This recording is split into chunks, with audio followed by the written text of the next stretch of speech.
Hello everybody, Spooky Sandwoman here. Thank you for checking out episode of Seduce Me the Otome. Last episode, James kicked Malix's ass. He is literally gone without a trace. Cool. Anyway, now, they might leave. The boys were only going to stay until after Malix was defeated. That was our deal. As we approached home, I could feel something heavy weigh down my heart. It was late, but the boys led me inside and turned the lights on in the lobby. Finally, we can relax. It will be good to have some rest without devils breathing down our necks. Ugh, I'm just tired. Can I hit the hay early? I think some sleep would be good for all of us. I looked at Damien, knowing he could read my mind, and frowned. I didn't want him to know about my thoughts on the situation. Yeah, bed sounds good. I wanted to just end tonight. Too much had happened, and I felt dizzy just trying to figure it out. However, Damien spoke up, stopping all of us from moving. Should we be gone in the morning? The air became still with tension. The realization of the situation hit the boys like a wave, forcing them to return to me in curiosity. They had remembered their deal, and were now awaiting me to decide their fate. I gulped face to face with the reality of the situation. The boys were leaving it up to me. They looked like they were willing to accept whatever I had demanded. It was only fair, though, after all that had happened. I looked at James, feeling my heart flutter in my chest. I didn't want him to leave, but would he ask to stay? I hoped that he would say no and ask me to stay longer. If he knew what I wanted, As if he knew what I wanted, James moved and smiled at me, taking my hand and bringing it to his lips for a kiss. He moved it away, smiled to me, and spoke. If I may be so forward, despite the short time we've stayed here, I've thoroughly enjoyed my time here. That being said, would you allow us to stay here? Yes! I mean, yeah. Whatever. My heart skipped while a large red blush ran across my cheeks. The boys stared at James wide-eyed, but didn't dare to speak out. James stepped back to give me space, returning to where he was. I moved my gaze across each boy, trying to make a decision. If they left in the morning, I would never see them again, and my life would return to normal. If I did decide to let them go, that would have been for the best. No goodbyes, no delays. But did I want to? They had done so much for me in a small amount of time. Let them stay!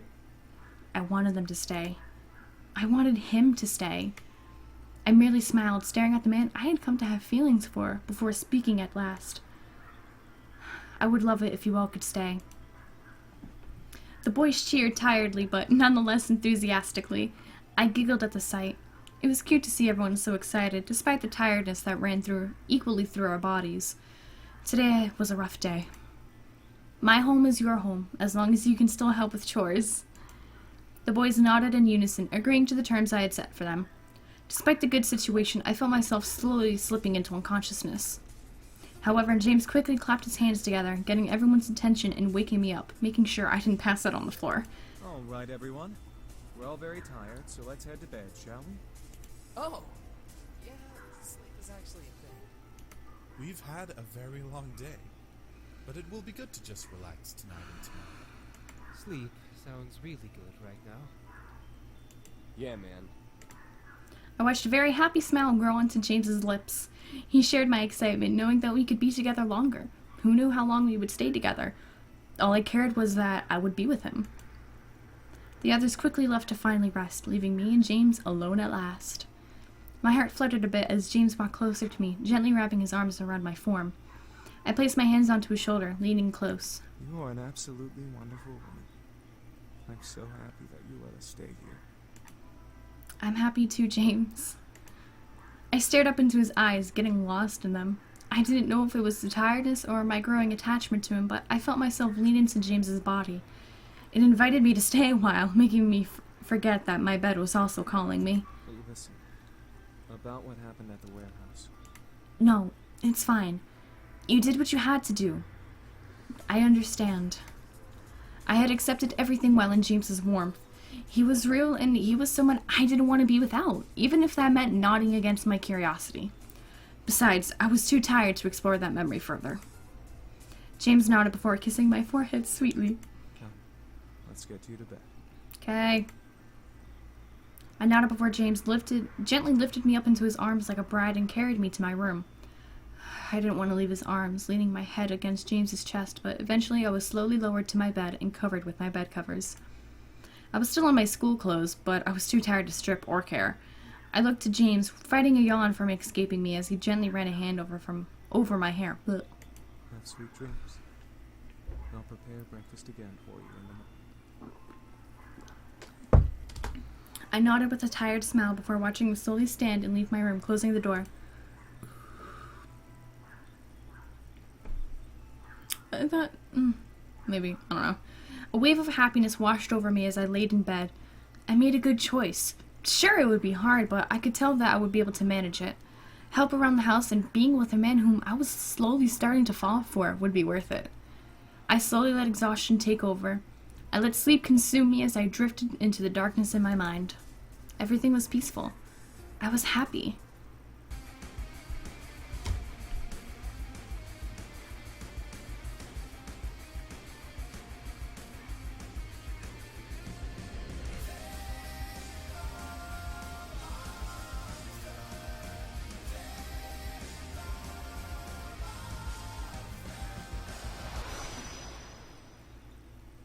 Nope. You are an interesting creature. I opened my eyes to see a woman staring down at me with a very sly smirk on her face. I opened my mouth to scream in fright, but a hand quickly covered my mouth. No screaming now. Too early, silly girl. I could only stare up at the woman above me. I still felt weak, not having the strength to move and fight her off. What was going on, and why was she here? Why do the boys like you? You're unique, yes. That can't be all that you have going for you. Kind of, yeah. Rage began to consume my core again. This woman, whoever she was making me mad. She must have known as she let another smirk grow into her face. Ooh, you're feisty. That could be why. Not really. Before I could bite her hand in anger, she removed her hand from my lips, standing up and staring down at me from her place next to my bed. I quickly sat up and glared daggers at the intruder. She was very beautiful, but I felt more anger than amazement. Who the hell are you, and why are you in my room? The woman began to laugh, making the rage inside me increase. I wanted to punch her, but I waited for her answer, like a polite person. How silly of me. I forgot that we demons are not well known out in the world. You can call me Diana. Diana? Demon? You're a demon. I am. But I'm much more than just an average demon. What do you mean? Silly girl. I'm a succubus. I stared at Diana in shock. A succubus? First incubi, and now a succubus. Great! I had now met both genders of sex demons. Yes! Diana crossed her arms under her bosom and looked at my body. Well, you are pretty. A goody little two-shoes, aren't you? Kind of, yeah. I moved out and stood for my bed, still glaring at Diana. Why are you here? Oh, I just wanted to see who my competition was. Competition? For the boys, of course. They don't belong, I'm itchy. and yet here they remain. I want to know why, and remedy this little issue. This girl was seriously pissing me off. Issue? What issue? They want to stay here so they can. You fucking idiot. Silly, uneducated human. You don't understand the important roles these boys play in the abyssal planes. Keeping them here is practically imprisonment. You have about 10 seconds to leave. Is that a threat? How cute. What are you going to do? Kill me? And if I do? You barely have the strength to stand, little human. I can rip the rest of your energy out and knock you into a coma. You'll never be able to wake up again. Touch me and I'll... Enjoy every minute of it. I felt my body freeze and heat up to an almost painful haze. My mind began to feel fuzzy as Diana stepped to me and caressed my cheek. Now, you're going to listen to everything I say without any questions. Oh my Got nose, it? what the frick? I nodded. Good. Why am I itchy? Boys back to the Abyssal Plains, I'm recording. so that I can take my place as queen of their realm. They have no reason to be here in this silly little world, so I'm going to make sure they return home. Okay, Pumpkin? I nodded but growled. My rage couldn't be concealed, despite the hold I was under. You evil bitch. Call me evil all you want, dearie. I'm not evil. You're just in my way. I felt Diana lean into my ear and whisper, making me unconsciously shiver in both pleasure and annoyance. Now, be a good little human and go to bed. I'll make sure they're gone before you get home tomorrow from school. So make sure to say goodbye in the morning. I felt my body move on its own to lay in bed and cover itself with my bed sheets. I glared at Diana the entire way down. Diana laughed at my futility. I'll get you. Oh, please do. All of a sudden, her voice deepened and became cold and demonic, sending a violent shiver down my spine. Her red eyes practically illuminated the darkness of my room as she glared at me. Give me a reason to make your life a living hell. I gritted my teeth, trying to fight back against the hold on me. She couldn't have been that tough. She needed energy to survive, right? I was sure she couldn't have had enough to hold me down forever. Diana then laughed and returned to normal. Oh, and make sure you don't tell the boys I was here. I want my visit to be a surprise.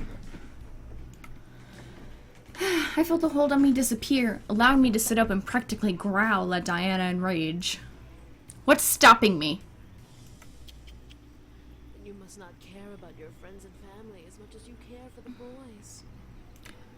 I stopped and stared. What did she mean by that? Was that a threat to my family? Diana smirked at me, knowing the confusion behind my eyes. Let's just say that if you tell the boys about me, I'll make sure that no one will care for you. And you'll be all alone in this little house until the day you die. I could feel fear creeping into me. Alone? How could she do that? The word demon reverberated in my head, reminding me that I was facing off against something supernatural. A human with a shield versus a devil was one thing. A human on her own versus a demon was another. Have a good night. And with that, Diana sank into the floor through a magic purple pentagram, which disappeared as her head vanished into the floor. I couldn't believe it. I had one problem, and now I had another. Instead of a crazy psycho devil who wanted to kill me and the boys, I had a succubus wanting to ruin my life and take the boys away. Hi, Otome. Could my life get any worse? No. I wasn't going to let her win. She's not as powerful as she looks. I know it. I had to mentally confirm it. She wasn't going to win. The boys wanted to stay with me. I let out a sigh before closing my eyes, affirming my plan of action. No matter what she was going to do, I was going to beat her. Eventually, the morning arrived and the sun screamed at me to get up. Surprisingly, I woke up before my alarm clock once again, which was nice. I stretched out and quickly got dressed, getting ready for school. She expects me to say goodbye to the boys. I will say good morning, and I will see them when I get home. What are you doing? What are you doing, you little dork? What are you doing, you little dork? What are you doing, you little dork? Whee! You know, I'm just gonna end this episode off here, because it's, I don't know. Thank you guys so much for watching. If you enjoyed, go ahead and leave a like and subscribe. Share with your friends if they like succubuses. Succubi? Succubi? Is that the proper? Whatever. Bye-bye!